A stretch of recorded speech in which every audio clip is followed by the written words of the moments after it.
تیرے کرم کی بھیک جو پاتے ہیں مصطفیٰ، واہ، تیرے کرم کی بھیک جو پاتے ہیں مصطفیٰ، غیروں کے در پہ وہ نہیں جاتے ہیں مصطفیٰ، واہ سبحان اللہ۔ تیرے کرم کی بھیک جو پاتے ہیں مصطفیٰ، غیروں کے در پہ وہ نہیں جاتے ہیں مصطفیٰ، اور دے کر عرب کے وحشی کو اخلاق کا سبب، دے کر عرب کے وحشی کو اخلاق کا سبب انسانیت نواز بناتے ہیں مصطفیٰ، واہ سبحان اللہ۔ اور قرآن کے 30 پارے تو لاتے ہیں جبرائیل، قرآن کے 30 پارے تو لاتے ہیں جبرائیل، پڑھنے کا ڈھنگ سب کو سکھاتے ہیں مصطفیٰ، سبحان اللہ سبحان اللہ۔ پڑھنے کا ڈھنگ سب کو سکھاتے ہیں مصطفیٰ، اور سورج ستارے چاند شفق جگنو کہکشاں، سورج ستارے چاند شفق جگنو کہکشاں، یہ سب تمہیں سے روشنی پاتے ہیں مصطفیٰ، سبحان اللہ سبحان اللہ۔ یہ سب تمہیں سے روشنی پاتے ہیں مصطفیٰ، سورج ستارے چاند شفق جگنو کہکشاں، یہ سب تمہیں سے روشنی پاتے ہیں مصطفیٰ، اور ان کی نوازشات کا انداز ہے عجب، ان کی نوازشات کا انداز ہے عجب، ذروں کو آفتاب بناتے ہیں مصطفیٰ، ان کی نوازشات کا انداز ہے عجب، ذروں کو آفتاب بناتے ہیں مصطفیٰ، اور سہ کر ستم وہ دیتے ہیں ہر ایک کو دعا، سہ کر ستم وہ دیتے ہیں ہر ایک کو دعا، دشمن کو بھی گلے سے لگاتے ہیں مصطفیٰ، دشمن کو بھی گلے سے لگاتے ہیں مصطفیٰ، اور روزے جزا کا خوف ہو عرفی کو کیوں بھلا، روزے جزا کا خوف ہو عرفی کو کیوں بھلا، پروانہ نجات دلاتے ہیں مصطفیٰ، پروانہ نجات دلاتے ہیں مصطفیٰ، تیرے کرم کی بھیک جو پاتے ہیں مصطفیٰ، غیروں کے در پہ وہ نہیں جاتے ہیں مصطفیٰ۔ سامعین و حاضرین، میں نے جس آیت مقدسہ کی تلاوت کا شرف حاصل کیا، ہم سبوں کا خالق و مالک، ساری کائنات کا پالنہار، قرآن مقدس میں ارشاد فرماتا ہے، یا ایھا الذین آمنوا اتقوا اللہ وکونوا مع الصادقین، اے ایمان والو اللہ سے ڈرو اور سچوں کے ساتھ ہو جاؤ۔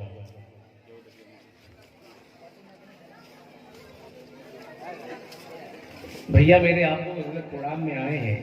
اور کم از کم آداب مجلس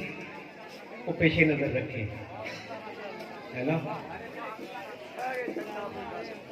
تو کم از کم کھڑے ہو کے سن رہے ہیں، کھڑے ہو کے سن رہے ہیں، کوئی پرابلم نہیں ہوتے، اور سائلنٹ ہے نا؟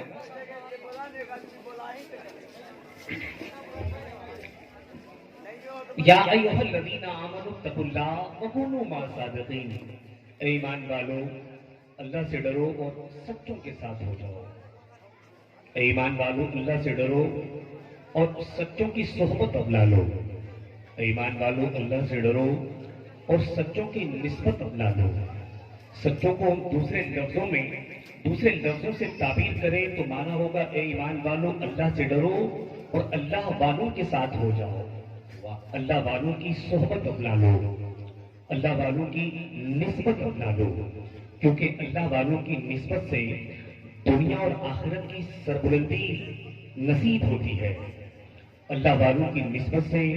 دنیا اور آخرت کی کامیابی نصیب ہوتی ہے، اللہ والوں کی نسبت سے دنیا اور آخرت کی سرخروئی نصیب ہوتی ہے، اللہ والوں کی نسبت سے خدا بندے قدوس کا تقرب حاصل ہوتا ہے، اللہ والوں کی نسبت سے خدا بندے قدوس کی دوستی نصیب ہوتی ہے، اللہ والوں کی نسبت سے دنیا اور آخرت کی ساری کامیابی اور ساری کامرانی حاصل ہوتی ہے، تو اللہ والوں کی نسبت بڑی چیز ہے۔ مولانا جلال الدین سیوطی رحمۃ اللہ تعالی علیہ فرماتے ہیں کہ اللہ والوں کی نسبت حاصل کرو، کیونکہ مرنے کے بعد کا جو سفر ہے وہ بڑا خوفناک سفر ہے، انتہائی خوفناک سفر ہے، قبر کا سفر، حشر کا سفر، مرنے کے بعد کا جو سفر ہے بڑا پرخطر ہے، انتہائی خوفناک ہے۔ مولانا جلال الدین سیوطی رحمۃ اللہ علیہ فرماتے ہیں اس لیے اللہ والوں کی نسبت حاصل کرو، کیونکہ قبر و حشر کی منزلیں آسان ہو جائیں گی اس وقت جب تم اللہ والوں کی نسبت حاصل کرو گے۔ تو اللہ والوں کی نسبت بڑی چیز ہے، اللہ والوں کی نسبت سے کمال حاصل ہوتا ہے۔ بروز قیامت جب نفسی نفسی کا عالم ہوگا، کوئی کسی کا پرسان حال نہ ہوگا، ہر کوئی ہر کسی سے بھاگ رہا ہوگا، ہر کوئی ہر کسی سے آنکھیں چرا رہا ہوگا۔ قرآن کہتا ہے یوم یفر المرء من اخیہ وامہ وابیہ وصاحبتہ وبنیہ لکل امرئ منہم یومئذ شان یغنیہ۔ قرآن کہتا ہے کہ باپ بیٹے سے بھاگے گا، بیٹا باپ سے بھاگے گا، ماں بیٹی سے بھاگے گی، بیٹی ماں سے بھاگے گی، بھائی بھائی سے بھاگے گا، پڑوسی پڑوسی سے بھاگے گا۔ یعنی کہ کوئی کسی کا پرسان حال نہ ہوگا، کوئی کسی کا یار و مددگار نہ ہوگا، ہر کوئی نفسی نفسی کے عالم میں ہوگا، ہر کوئی بے بسی کے عالم میں ہوگا، ہر کوئی بے بسی کے عالم میں ہوگا۔ کیوں؟ اس لیے کہ خدا بند قدوس کے قہر و جلال کی چنگاریاں برس رہی ہوں گی، خدا بند قدوس کے قہر و غضب کی چنگاریاں برس رہی ہوں گی۔ ہر کوئی بے بسی کے عالم میں ہوگا، ہر کوئی بے بسی کے عالم میں ہوگا۔ آقا فرماتے ہیں ایسے عالم میں اللہ تبارک و تعالی اللہ والوں کی جماعت کو جنت کا پروانہ عطا کرے گا، جنت کا پروانہ دے گا۔ آقا علیہ السلام فرما رہے ہیں کہ ایسے عالم میں جبکہ سارا مجمع حشر نفسی نفسی کے عالم میں ہوگا، بے بسی کے عالم میں ہوگا، بے بسی کے عالم میں ہوگا۔ آقا فرماتے ہیں ایسے عالم میں اللہ تبارک و تعالی اللہ والوں کی جماعت کو، اللہ والوں کو جنت کی سند بخشے گا، پروانے جنت عطا کرے گا۔ اور جب وہ لوگ جنت میں داخل ہو رہے ہوں گے تو وہ سب کے سب جنت کے دروازے پر روک لیے جائیں گے۔ وہ کہیں گے مولا ہمیں روکا کیوں جا رہا ہے، ہمیں روکا کیوں جا رہا ہے؟ جواب ملے گا ادھر دیکھو یہ تم سے نسبت رکھنے والے لوگ ہیں، ادھر دیکھو یہ تم سے نسبت رکھنے والے لوگ ہیں، ادھر دیکھو یہ تم سے نسبت رکھنے والے لوگ ہیں۔ اور آج تم پر اللہ تبارک و تعالیٰ کا انعام یہ ہے کہ آج تم بھی جنت میں جاؤ اور یہ لوگ جو تم سے نسبت رکھنے والے ہیں ساتھ میں انہیں بھی جنت لے کر جاؤ۔ تو آقا علیہ السلام فرماتے ہیں کہ اللہ والوں کی نسبت بروز قیامت بھی کام آئے گی۔ حضرت مالک بن دینار کو کون نہیں جانتا؟ حضرت مالک بن دینار فرماتے ہیں کہ میں نے عالم خواب میں جبریل امی کو کچھ لکھتے ہوئے دیکھا۔ پوچھا جبریل کیا لکھتے ہو؟ جواب ملا اللہ کے نیک بندوں کا نام لکھ رہا ہو۔ حضرت مالک بن دینار فرماتے ہیں کہ جب میں نے پوچھا جبریل کیا لکھتے ہو؟ جواب ملا اللہ کے نیک بندوں کا نام لکھ رہا ہوں۔ تو حضرت مالک بن دینار فرماتے ہیں میں نے عرض کیا جبریل جب آپ اللہ کے نیک بندوں کا نام لکھ لیں اور کمپلیٹلی لکھ لیں، کوئی لکھنے کے لیے باقی نہ رہ جائے تو اخیر میں میرا بھی نام لکھ دیں۔ میں کوئی اللہ کا نیک بندہ تو نہیں، لیکن ہاں اللہ کے نیک بندوں سے نسبت رکھنے والا ہوں، اللہ کے نیک بندوں سے محبت رکھنے والا ہوں، اللہ کے نیک بندوں سے نسبت رکھنے والا ہوں۔ حضرت جبریل امی لکھتے گئے، جب سارے نیک بندوں کا نام لکھ لیا، اخیر میں چاہا کہ مالک بن دینار کا نام لکھو کہ مالک بن دینار اللہ کا نیک بندہ تو نہیں لیکن اللہ کے نیک بندوں سے نسبت رکھنے والا ہے۔ غیب سے آواز آئی جبریل ٹھہر جاؤ، جو اللہ کے نیک بندوں سے نسبت رکھتا ہے اس کا نام نیچے نہیں اوپر لکھا جاتا ہے، اس کا نام اوپر لکھا جاتا ہے۔ تو اللہ والوں کی نسبت بڑی چیز ہے، اللہ والوں کی نسبت سے کمال پیدا ہوتا ہے، اللہ والوں کی نسبت بڑی چیز ہے، اللہ والوں کی نسبت سے کمال پیدا ہوتا ہے۔ ذرا دیکھو سورہ یوسف اذهبوا بقمیصی ھذا فألقوه علی وجہی ابی یاتی بصیرہ۔ حضرت یعقوب علیہ السلام اپنے بیٹے یوسف علیہ السلام کی جدائی پر اتنا روئے کہ آپ کی آنکھوں کی بینائی ختم ہو گئی، آنکھوں کی بینائی چلی گئی۔ اور جب اس بات کی خبر حضرت یوسف علیہ السلام کو لگی تو آپ نے اپنا قمیص اتار کر، آپ نے اپنا کرتا اتار کر اپنے بھائیوں کو دیا اور کہا جب جانا تو ابا حضور کی آنکھوں سے مس کر دینا، جب جانا تو ابا حضور کی آنکھوں سے سٹا دینا۔ حضرت یوسف علیہ السلام وقت کے پیغمبر تھے، چاہتے دعا فرماتے تو اللہ تبارک و تعالیٰ آپ کی دعا کو قبول فرماتا، بینائی واپس آ جاتی، لیکن آپ نے دعا نہ کی، قمیص اتار کر دیا کہ جب جانا تو ابا حضور کی آنکھوں سے مس کر دینا۔ بھائیوں نے آ کر جب اس قمیص کو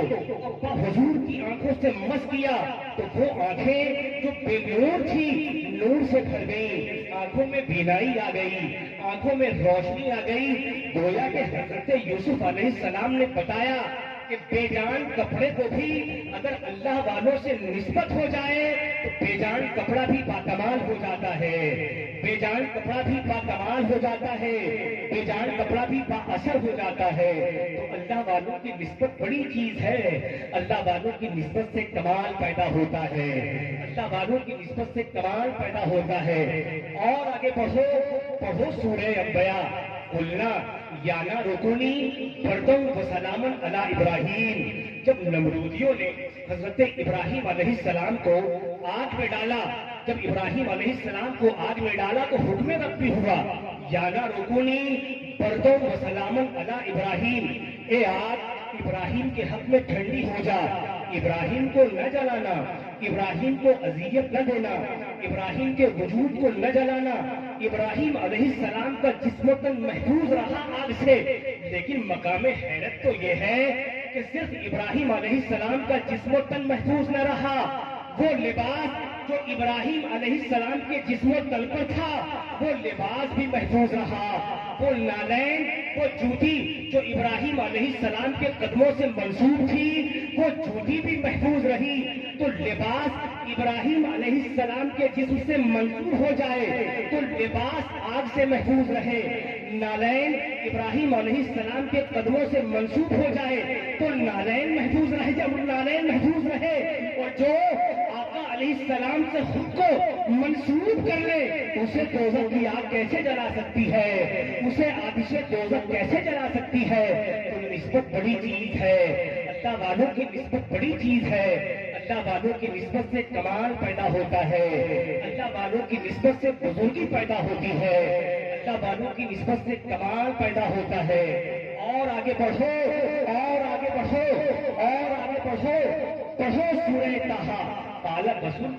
بما لم يبصروا به فقبضت قبضة من اثر الرسول فنبذتها وكذلك سولت لي نفسي۔ حضرت موسیٰ علیہ السلام جب کوہ طور سے لوٹے تو کیا دیکھا؟ وہ سونے کا بچڑا جسے سامری نے بنایا تھا، وہ سونے کا بچڑا، وہ دھات کا بچڑا، اس میں جان آ گئی ہے، زندگی آ گئی ہے، وہ چلتا بھی ہے، وہ بولتا بھی ہے۔ حضرت موسیٰ علیہ السلام کو بڑی حیرت ہوئی، حیرت میں آئے، سامری سے پوچھا، سامری یہ کیسے ممکن ہوا، یہ پاسبل کیسے ہوا، یہ دھات کا بچڑا، یہ سونے کا بچڑا، اس میں زندگی کیسے آ گئی، اس میں جان کیسے آ گئی، یہ بولنے کیسے لگ گیا، یہ چلنے کیسے لگ گیا؟ تو اس سامری نے کہا، موسیٰ پیغمبر حیرت تو مجھے بھی ہے، لیکن یاد کیجئے وہ دن جس دن جبریل آپ سے ملنے کے لیے آئے تھے، جبریل جس سواری پر سوار تھے، جس گھوڑے پر سوار تھے، اس گھوڑے کا قدم جہاں جہاں پڑتا تھا وہاں وہاں زندگی پیدا ہو جاتی تھی، جہاں جہاں پڑتا تھا وہاں وہاں جان پیدا ہو جاتی تھی، اس گھوڑے کا قدم جہاں جہاں پڑتا تھا وہاں وہاں سبزہ اگاتا تھا، وہاں وہاں ہریالی اگاتی تھی۔ میں سمجھ گیا یہ کوئی عام بندہ نہیں بلکہ اللہ کا کوئی خاص بندہ ہے، اللہ کا کوئی اسپیشل بندہ ہے، اس لیے میں نے وہاں وہاں سے مٹیاں اٹھائیں اور ان مٹیوں کو بچڑے کے منہ میں ڈال دیا تو اس میں زندگی پیدا ہو گئی، اس میں جان پیدا ہو گئی، وہ چلنے بھی لگ گیا، وہ بولنے بھی لگ گیا۔ تو جبریل کے گھوڑے کے قدموں کی نسبت کا جب یہ عالم ہے تو حضور کے قدموں کی نسبت کا عالم کیا ہوگا، حضور کے قدموں کی نسبت کا عالم کیا ہوگا؟ تو اللہ والوں کی نسبت بڑی چیز ہے محترم، اللہ والوں کی نسبت سے کمال پیدا ہوتا ہے، اللہ والوں کی نسبت سے بزرگی پیدا ہوتی ہے۔ اور آگے پڑھو سورہ کہف، وَقَلْبُهُمْ بَاسِطٌ ذِرَاعَیْهِ بِالْوَسِیلِ۔ وہ کتا، وہ اصحاب کہف کا کتا، اس اس نے کون سی نمازیں پڑھی تھی، اس نے کون سا روزہ رکھا تھا، اس نے خیر و حسنات کا کون سا ذخیرہ تیار کیا تھا، لیکن اتنی شان، ایک روایت کے مطابق آقا علیہ السلام فرماتے ہیں کہ بروز قیامت اللہ تبارک و تعالیٰ اصحاب کہف کے کتے کو شکل انسانی دے کر جنت میں داخل فرمائے گا۔ تو اصحاب کہف کے کتے کی یہ شان، اصحاب کہف کے کتے کی یہ عظمت، کتے کو اگر بنی اسرائیل کے ولیوں سے نسبت ہو جائے تو کتا جنتی ہو جائے، اور جسے حضور کی امت کے ولیوں سے نسبت ہو جائے پھر اس کا مقام کیا ہوگا، پھر اس کا مرتبہ کیا ہوگا، پھر اس کی شان کیا ہوگی۔ تو اللہ والوں کی نسبت بڑی چیز ہے محترم، اللہ والوں کی نسبت بڑی چیز ہے، اللہ والوں کی نسبت سے کمال پیدا ہوتا ہے۔ اور آگے بڑھو، اور آگے بڑھو، پڑھو سورہ نمل، فتبسم ضاحکا من قولها وقال رب اوزینی۔ جھوٹیوں نے سلیمان علیہ السلام کے لشکر کی آواز کو سنا تو آپس میں کہا کہ جلدی جلدی اپنے پیر، نعرہ تکبیر، نعرہ رسالت، نعرہ رسالت، مسلک اعلی حضرت، نعرہ تکبیر، نعرہ رسالت۔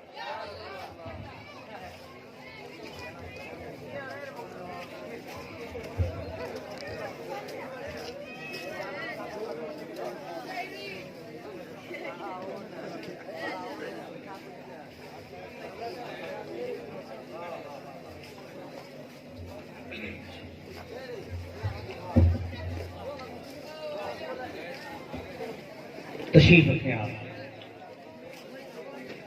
بابا سے پہلے درود پڑھیں، اللہ اکبر محمد صلی اللہ علیہ وسلم، نحن عباد محمد صلی اللہ علیہ وسلم۔ تو میں عرض کر رہا تھا